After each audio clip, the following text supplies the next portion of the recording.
Il-mistieden miegħi llejla ilu fil-korp tal-Pulizija 20 sena. 15 minnhom qatt tagħhom ifittex u jaqbad id-droga u n-nies li jmexxuha. Kien spettur, supretendent, gradwa bħala avukat u llum huwa l-assistent kummissarju inkarigat mit-taqsima ta' droga tal-Pulizija ta' Malta. Nilqa' magħna sinjuri l-assistent kummissarju is-Sur Denis Tewma. Grazzi ħafna Sur Tewma li aċċettajt l-istedina għall-intervista. Ħanibdew minn hawn. Hawn qisu feeling ġenerali f'Malta nħossu jien illi droga żdiedet. Li qed aktar ma' kull imkien, di vera? Mela, jiena nista' ngħidlek huwa mill-fatti f'dawn l-aħħar snin kif probabbilment ħafna jafu il-seizures ċo l-qbit ta' droga li qed tagħmel l-iskwadra kontra droga fiħdan il-korp tal-Pulizija qed jiżdiedu. Qed taqbdu aktar. Qed naqbdu aktar. Forsi qabel kont taqbad kilo, issa mhux kilo wieħed diversi kilos. Dak xi rifletti ovvjament li l-iskwadra min-naħa tal-Pulizija qed nimpruvjaw il-kapaċitajiet tagħna. Imma wieħed ma jistax jeskludi li d-domanda sfortunatament jiġifieri għadha hemm u jista' jkun ukoll qed tiżdied. Ġifieri hawn aktar nies qed jiżdiedu n-nies li jriduha. Sfortunatament iva. Effettivament għalfejn hemm din id-demand, onestament, kif semmejt tajjeb ili 15-il sena drug squad u strettament għadni ma fimx għax kieku tajt id-drogi għax xi ħaġa li tagħmel il-ġid, ngħidlek nifhem b'xi mod jew ieħor ma droga ħsara tagħmel. Allura għalfejn ikun hemm persuni jew iktar persuni jridu jippruvawha meta ħafna talim minn ħafna sorsi kemm fuq livell ta' skejjel, aġenziji bħal Caritas, bħal Setqa li qed juru x'inhi verament id-droga u l-konsegwenzi tagħha fil-ħajja ta' dak li jkun u tal-persuni ta' madwaru. Effettivament għadni ma fimx għalfejn. Effettivament. Ok, aħna tlabnik iġib miegħek id-droga vera u fil-fatt qiegħda hawnhekk fuq il-mejda. Din qed nagħmluha biex l-aktar biex dawk in-nies bħali li qatt ma raw, ġifieri li ma jafux kif tkun, b'mod speċjali dawk il-ġenituri, jekk jaraw xi ħaġa ta' dan it-tip id-dar, jiftu daqsxejn għajnejhom għax dik tkun bozza ħamra li jista' jkun hemm xi ħaġa li mhix sew fit-tfal tagħhom jew fin-nies li jgħixu magħhom. Mela, tista' tibda turin il-ħaxixa l-ewwel. Mela, hawnhekk għandna il-ħaxixa, effettivament il-ħaxixa hija l-pjanta kannabis imnixfa u mbagħad ovvjament tiġi impejpa. Normalment ġolu brett titħallat mat tabak. Qed nitkellmu fuq di ġifieri di. Mbagħad sewwa titpejjeb. Ovvjament jiddependi ovvjament mbagħad dak il-persuna kemm ikun irid qawwi il-joint għax ovvjament l-brett bit-tabakku bil-pjanta kannabis jgħidulu joint tal-ħaxixa. Tama ġemba hija il-raża tal-kannabis hija magħmula mill-pjanta kannabis b'diversi affarijiet oħrajn imħaltin magħha. L-idea hi li inti minn wara toħroġ konsistenza ta' paste. Jiġifieri effettivament isu l-plastisin li nużaw meta konna tfal biex nilagħbu bih. Jiġifieri biex niftew meta jgħidu blokka, sabu blokka. Sabu blokka ġifieri tkun biċċa dik minna. Tkun biċċa minna. Għax tkun imħalta bit-tajn. Għax tkun imħalta tajn tafal ħafna affarijiet oħrajn l-idea hi li inti toħroġ il-pis għax ifhimni Mark tinsiex dan dejjem qed nitkellmu fuq lieħ. Minn daw il-persuni li bieħu droga u jsiru sinjuri minn fuq il-miżerja ta' dawk li jabbużaw minna tal-vittmi, effettivament l-iskop primarju huwa lieħ. Mela anki min jagħmilha min jipproduċiha, pereżempju dik tiġi prodotta ir-resa tal-kannabis ħafna minna fil-Marokk. Effettivament l-iskop hu li nżid il-pis għax tinbih bil-pis. Aktar kemm ikolli pis, aktar la flus. Eżattament. L-eroina. L-eroina hija di.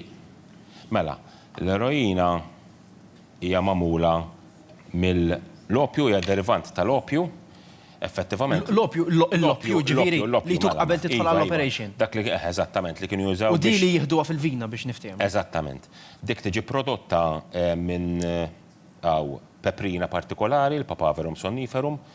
Ħafna mill-produzzjoni tal-eroina tiġi mill-Afganistan u ż-żoni ta' madwaru, l-areas ta' madwaru. Il-kulur tagħha jvarja minn kannella skura l-kannella ċar, ovvjament il-kuluri varja. Number one, il-produzzjoni propja. U number two, mbagħad x'ħadd iħalltilha il-persuna li qed jitraffika. Għax inti jkollok pereżempju jkollok min jiġifieri jixtrilek 10 grammi eroina u mbagħad ħallatlek magħha affarijiet oħrajn bħal pereżempju l-kafeina, ġilli ħaltulek anki sustanzi bħal additives, coloring additives u hekk, l-importanti li ovvjament inti żżid l-ammont ħalli jkollok il-qlieħ. Il-pilloli tal-ecstasy. Il-pilloli tal-ecstasy. Dawn huma tip ta' pilloli tal-ecstasy jiġu f'kull forma. Jiġu f'kull forma u shape, ġifieri, kuluri differenti. Normalment karatteristika li tiddistingwihom hija li ikollhom logo. Jien naf logo ta' xi ditta ta' ħwejjeġ, ta' xi ditta tal-perfume, ġifieri tal-fwieħa.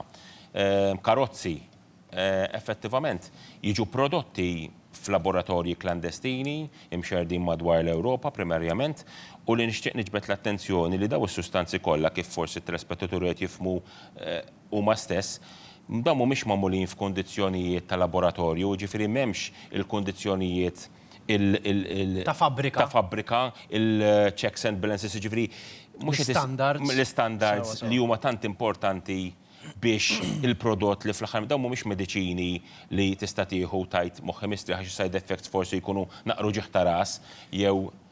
Aħna kemm infakrek f'di meta ltqajna qed li dawn tarafhom għax ikunu raffi. Mela, iva, karatteristika oħra ta' dawn il-pinnol inti meta tixtri pakkett Panadol sal-saħħa tal-argument ikun fil-blister pack, fil-kaxxa jkollu l-instructions. Kun lixxa l-Panadol. Issa, meta tiftaħ il-Panadol ikollha coating għatta apposta dak magħmul il-pinnol ikollha normali legali li jiġu fabbrikati minn daw l-industrija farmaceutika, ikollhom dak il-coating, daw peress li huma magħmulin f'postijiet, ġifieri xi garax, xi post xi warehouse abbandonata u konvertita f'laboratorju, ikollhom il-surface tagħhom, ġifieri il-wiċċ tagħhom raff u jitfarrak għax mhumiex magħmulin bl-standards li konna qed nitkellmu fuqhom, jiġifieri jkunu ta' kwalità inferjuri.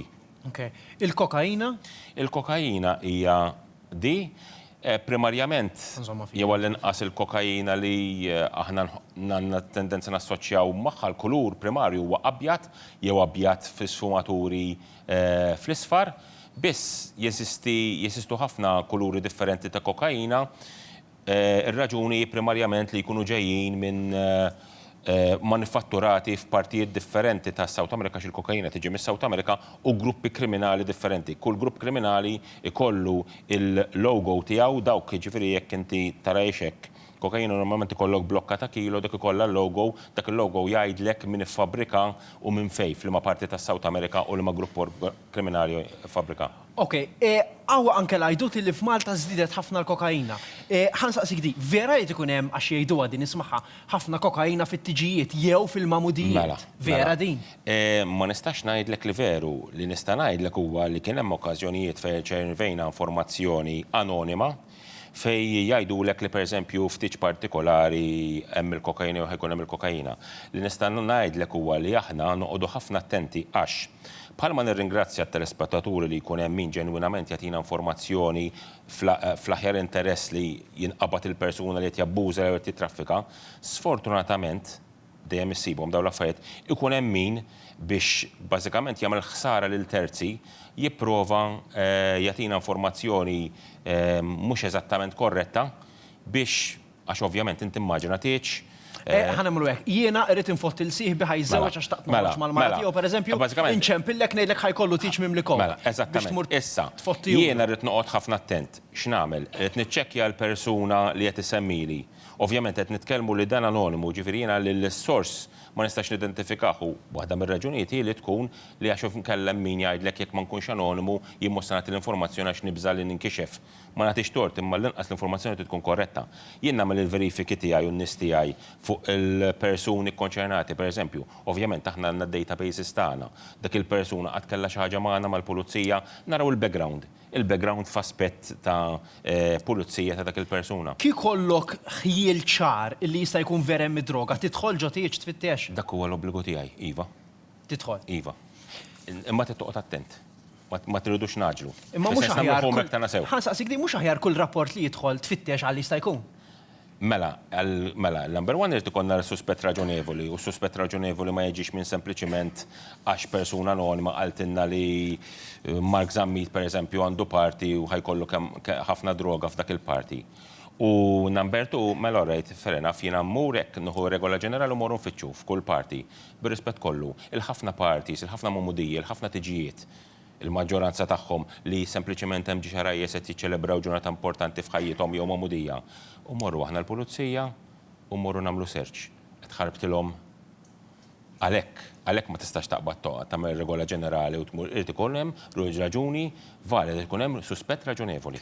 U ġieli tkun f'posti ta' divertiment, clubs, restaurants, bars, fejn tidħol fit-toilet jkollu xkaffa, jew nkella jkollu qisu ħoġor fuq it-toilet. Mela. Dak jista' jkun li jintuża għal Kenna biex jiġbdu Iva, l-linji kenna fuq. okkażjonijiet fej sibna qbadna ġifieri żgħażagħ qed jużaw ġifieri l-ħoġor ta' fuq ta' toilet ġifieri biex pereżempju jieħdu l-kokaina. U tista' tressa il-owner ta' restaurant jew bar.